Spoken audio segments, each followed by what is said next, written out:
Well, Guthlings, it is time for me to recommend you some wonderful books that tick off multiples of the Gothtober prompts. Now, I am not going to tell you what the prompts are. If you have not yet played the TBR game, I don't want to spoil it for you, but there will be signs, there will be hints, there will be anvils that point you in the direction of what some prompts could be and how these books relate to them in case you get them on your TBR or you just want to pick up some really amazing books. So Gothtober, if you don't know or if you're stumbling across this video before you've watched the announcement, I'll leave the announcement down below, is a spooky readathon that encourages you to read gothic tropes, even if those books aren't necessarily gothic. So it might be that it is a castle on the cover. That is not one of the prompts. It could be one of the castles on the cover and you read a fantasy rather than a gothic book. The fact that it's a gothic trope still works. That is absolutely fine. I also actively encourage you to try and tick off multiple prompts with individual books rather than trying to squeeze lots of different books into your TBR,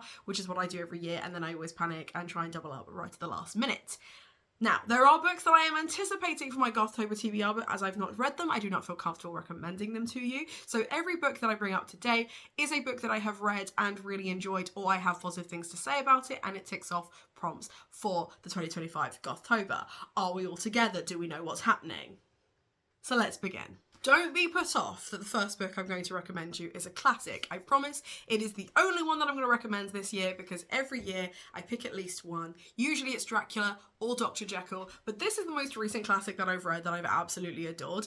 This is The Tenant of Wildfell Hall, which is by Anne Bronte, probably the lesser known of the Bronte sisters. It follows a young man called Gilbert Markham who is just a Chad, basically. He is just some guy who has lots of money and thinks everyone is in love with him. And he meets this woman called Helen Graham, who is deeply intriguing, beautiful, but keeps saying no. And even though he's like, but I love you, she's like, can't, sorry. And it kind of unfolds in this like telenovela where you find out what's happened to her and why she keeps rejecting him even though they are clearly meant for each other. And it is a deeply romantic gothic with trigger warnings for domestic assault and abuse, but wild and wonderful, and a really, really good gothic read if you're looking for something a bit more comprehensive in the gothic genre. A far easier fantasy I would recommend is Equal Rights by Terry Pratchett. This is about a young girl who is raised to be a witch when she picks up a stick that has a sorcerer's magic imbued in it, and she becomes a wizard and attuned to this stick. She is then raised by a witch who is just doing her best to keep this young girl alive, and as the title Equal Rights suggests, she goes through a kind of Bildungsroman where she has to confront the fact that things are not equal for witches and wizards and where she lies in between. It's very funny, it's very joyous, it's a really cute little fantasy, and is the start of the Witches series if you're looking to try something in the Terry Pratchett genre of fantasy. That whimsical, weird, gothic vibe. Another in the more classically gothic, we have Graveyard Shift by M.L. Rio, which is a novella that I read recently and absolutely adored. This follows a cast of characters who are part of the night shift, essentially. Either they are students that stay up late, insomniacs, homeless, or run a bar, and they tend to go for a cigarette break at the same time, midnight, in a graveyard every night. And then one night they discover a hole that shouldn't be there, and they see something being buried in this grave that shouldn't be there, and it starts an entire mystery where they all have to do their part to find out what is going on. It is very high in the STEM mushrooms creepiness vibe. Really, really enjoyed it. Absolutely would recommend, and again, ticks off plenty of prompts. Let's stick with the mushrooms, because when there's mushrooms, there's mushrooms. I would love to recommend Mexican Gothic again, and it would work for several prompts, but I recommend it every year. So I've got different mushroom books this year. We're sticking with these ones, and then I will get to my Sylvia Moreno Garcia recommendation in a second. You can absolutely guess which one it's going to be, but that's neither here nor there. What Moves the Dead is another novella with a non-binary character who goes to visit their friend and finds out there is something weird in the water that is making everyone sick. It has zombie vibes, it has creepy mansion in the middle of nowhere, it is claustrophobic, the characters get trapped, like it's just wonderful. But actually a really, really gentle gothic if you're looking for something a bit more entry level. A cute little novella. It is the first of a trilogy. There are 3 books, with the first 2 released and the third coming out, I hope, soon because it's so good. I love T. Kingfisher's books. They are a really good time. Another T. Kingfisher that I want to recommend off the back is one that I read for Gothtober last year, which is The Twisted Ones. Now, The Twisted Ones is set in a more kind of like Americanized, middle of nowhere type vibe, where a woman goes and gets lost in the woods and discovers these really creepy monsters. It's really, really fun. It has more of like a curse vibe. It has more of like a cryptids vibe. And it's just, oh, T. Kingfisher knows how to write spooky in like a really fun, engaging way. Like, it feels like a thriller, but it's a horror. It feels like a fantasy, but it's a gothic. It's just so well balanced. I really, really enjoy their writing. Pick up a T. Kingfisher this year, please, I beg.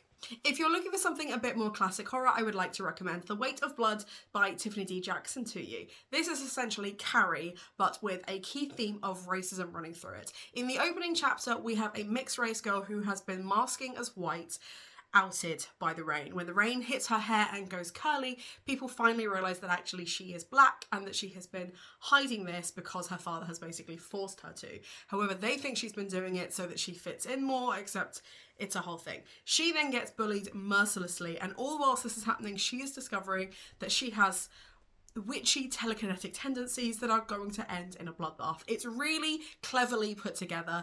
It is a really poignant look at the way white supremacy and white patriarchy will force people of colour and minorities into a box that makes them feel comfortable but makes the minority feel really uncomfortable, and what happens when we do that. In a far more gruesome metaphorical way, but you get the gist. It's really well written, it's really fast paced, it is suitable for YA, and it is highly recommended. I had to recommend one. I'm not even sorry. I love Silva Moreno Garcia, and this ticks so many prompts. We have a young girl who has learnt telekinesis, caught in a love triangle with an older man who also knows telekinesis, and the woman that he used to love. And it just... oh, I don't want to give you any more than that. I just want you to read it. It's historical fiction. It's a slow burn romantic gothic. It's telenovela. It's love triangle. Oh my god, it's so I love it. It's so good. It's so good. Please, if you haven't read this yet, read it. And if you have read it and you're like, Hannah, please recommend us something else, valid. I will be reading The Seventh Veil of Salome and The Bewitching for this year's Gothtober, so long as the TBR allows it, or maybe even just on top of my TBR, because obsessed with this author and I can't wait. Next, we have a sentient house with serial killer vibes in Just Like Home by Sarah Gailey. This is about a young woman who returns to her family home when she finds out her mum is dying of cancer and has to help her clear out her house before her mum passes away. However, the house is not a happy one, and it remembers the dark and terrible and gory things that her father did that she may or may not have been complicit in, so that's fun. This is a super, super dark horror with LGBT themes and obviously invisible illness in the fact that her mum has cancer. It's super, super dark. The plot twist is wild and I loved it. It's so dark. It's so classically horror. Oh, decadently nasty. Do you know what I mean? Vile. Another fantasy with gothic vibes is In the Ravenous Dark by A.M. Strickland. I have tried other books by A.M. Strickland and none hits the way this one hits. This takes blood magic and vampirism and dark telekinetic witches to like a whole new radical level. The main character in this is so messy and caught up in their own thing, polyamorous and such a vibe, constantly drunk. I love her. So yes, please go pick up this one as well. The Girls I've Been by Tess Sharp is about a bisexual girl stuck with both her girlfriend and her ex-boyfriend in a bank heist that's gone wrong. She's not the one heisting, although she absolutely could. This is basically like Die Hard, but with teenagers, LGBT, violence, and it's so good, and I cannot wait to get to the second one, The Girl in Question, during Gothtober. Please, Gothtober gods, let me find the prompt that will allow me to read that book, because I cannot wait. A dark academia gothic fantasy, The Library of the Unwritten by AJ Hackwith, is another great one for kind of BIPOC rep, LGBT and disability rep, because it has a whole variety of things going on. But essentially, this is the library of books that if you had an idea but never followed through on it or never finished it, the book ends up in this library. However, because it is magic and is based in hell, sometimes books escape and things go awry. It has angels, it has demons, it has very grumpy pansexual librarians, and it's just a really fun time. but you do need to be prepared to be emotionally destroyed. This one does get sad. Real sad, and it's beautiful and it's wonderful, and oh, I need to reread this whole trilogy. It's so good. One that I've not had a chance to recommend for Gothtober before is Punching the Air by Ibiza Boy and Yusef Salam, which is based on real events about a young boy who is arrested when he is convicted for a crime he didn't commit and sent to prison. He is then trapped within the system even though he did not do the thing, and it's just deeply moving. It's such a beautiful book. It is written as novel in verse, so it's a really quick read. Oh my god, it's so good. It's so good, but also so very topical for the world we live in today. So here's a contemporary that might be able to tick off some prompts for Gothtober. You're welcome. A classic fairy tale and another T. Kingfisher book that I forgot to recommend earlier, but here we are, is Thornhedge, which is a Sleeping Beauty retelling, but from the perspective of the creature that put her in the tower. And it has cute little fae things. It has a really adorable little prince. It's just sweet and wholesome and magical, and just, again, a very gentle fairy tale that if you're looking to tick off some gothic prompts, it does just that. An LGBT historical romance in the form of The Last Night at the Telegraph Club by Melinda Lowe is a really nice way to tick off quite a few of the prompts without having to delve directly into horror or gothic. Like I said, it ticks off those prompts, but it is a very gentle romance, and considering the historical context of women not being able to be in relationships, really cute. I really like this one. I'm looking forward to reading more books by Melinda Lowe because, again, not only does it tick off prompts for Gothtober, it is a really heartwarming, positive, hopeful story about young women falling in love, and I just love that. I love that. And then my final recommendation to you for the 2025 Gothtober is Horror Store by Grady Hendrix.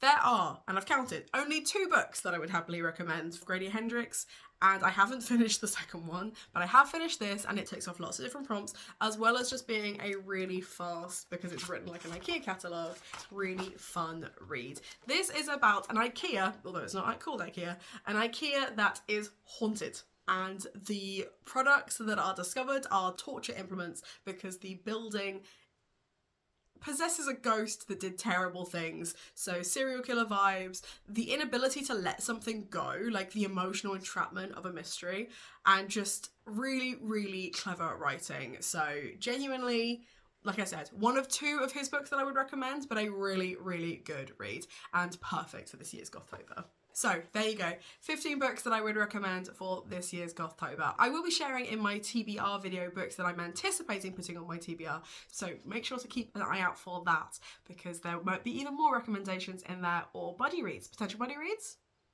I will be doing live shows, so buddy read them with me. But let me know in the comments down below, what book are you really excited for in Gothtober? No hints to prompts in case people haven't played yet, but is there a trope that you're really looking forward to getting to with a Gothtober read? Check out the links down below because I have a Patreon now. Treat yourself to something from Waypoint Books because it supports me and my content, and most importantly, have a nice day.